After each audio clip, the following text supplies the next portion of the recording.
Saturdays at 6 p.m. You're listening to Hal Sparks' radio program, Mega Worldwide. I thought there was going to be like a new one every break. I was so excited. You want more, Hal? We'll give you more. Hal Sparks' radio program, Mega Worldwide on Chicago's Progressive Talk, WCPT 820. Hoo-yah!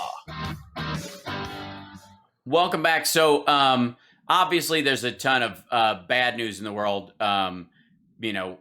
Right now, between there was a bombing at a Shiite mosque in Afghanistan and Kabul that killed dozens of people. It's an ISIS-K attack on the Taliban. Mitch McConnell, while he has agreed, while they went through with the vote to stop the filibuster, he ended up, they're still going to vote against raising the debt ceiling. And this guy is just in my lap and he's staying there. He so desperately wants to jump onto the desk right now and just shut everything down. And then, of course, yesterday, the appeals court temporarily reinstated Texas's abortion ban late last night. There was an injunction against it, but Tuesday apparently there will be a chance, to reinstate the temporary hold against the ban. So this is going to be an ongoing fight. And ultimately, if it gets to the Supreme Court, this will be the test of the Trump Supreme Court. And what they're hoping for is that this is one of the wins he can notch up. That Kavanaugh and Amy Coney Barrett and the rest of the conservative court will use this as their one opportunity to allow this to stand, creating a system that other states can use to effectively find a workaround Roe v. Wade. And that's clearly going to be that is the strategy. Has been the strategy, and it will continue to be the strategy going forward. The reality is if they judge it on the merits, it might be one of those situations where the court surprises us and they go, we're voting against this on our own standards, not on what it, we're against abortion, but this is a different kind of law entirely. And so, fingers crossed. But there's some happy endings. There's some happy news stuff going on. Biden is the first president to commemorate Indigenous Peoples Day, which is a nice step forward. There is an interesting, the White House science advisors, and this is kind of right up my alley.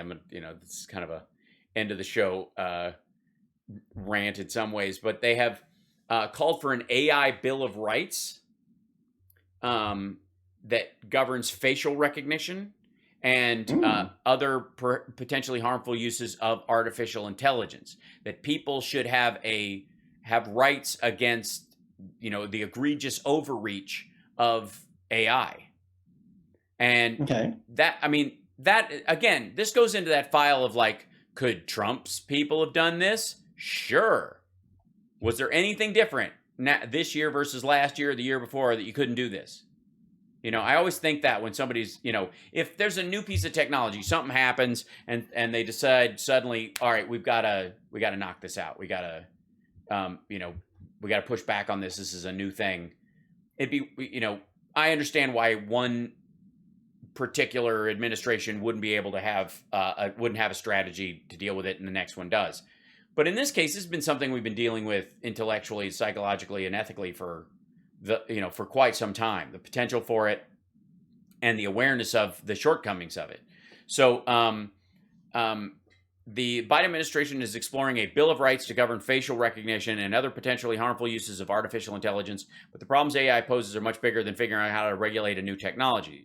This is from Axios. There's no good way to regulate AI's role. And by the way, it should be SI. I'm just saying it's synthetic intelligence, not artificial.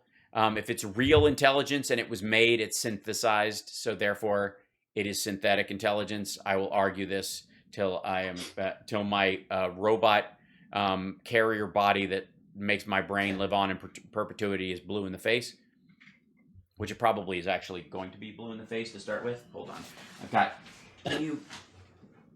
out from under. It's all going according to plan. It's all going according to plan. He was under my desk again. I could hear him batting around at something. It's not good. Driving the news, the White House's Office of Science and Technology launched a fact-finding mission yesterday that will ultimately result in a Bill of Rights to guard against the powerful technologies we have created.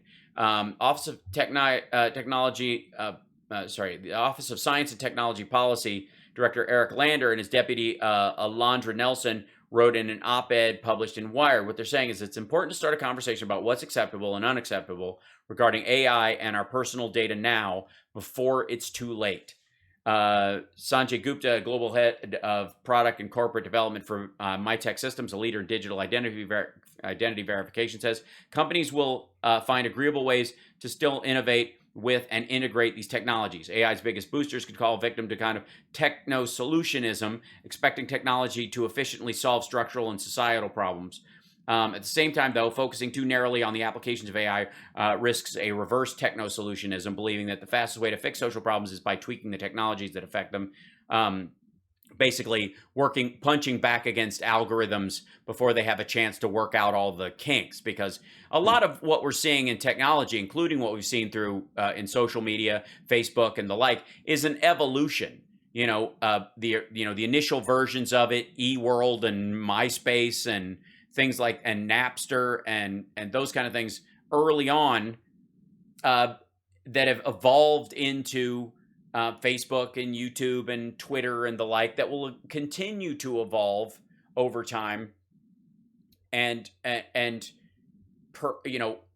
one of the ways you help something evolve properly is sort of a bonsai tree effect. You make sure that the branches you don't want to grow get tourniqueted so that they don't go out of control. Yes, somebody mentioned too, Biden restored the Bears Ears Monument in Utah that Trump had shrunk the borders of.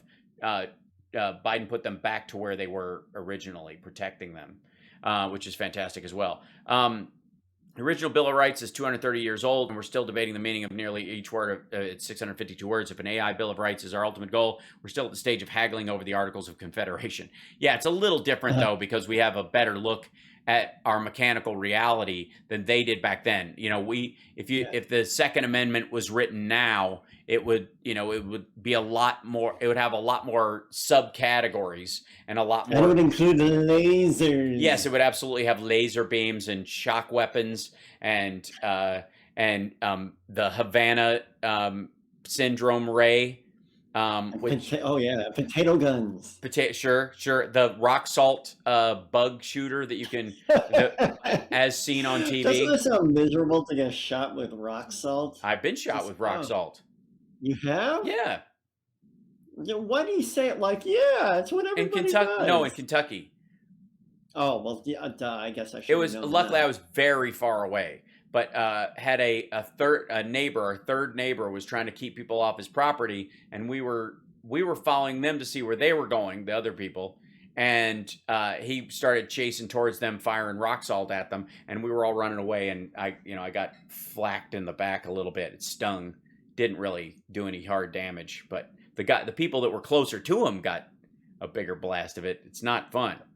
Yeah, he is a little cross-eyed. He's a little cross-eyed. It's what makes him adorable.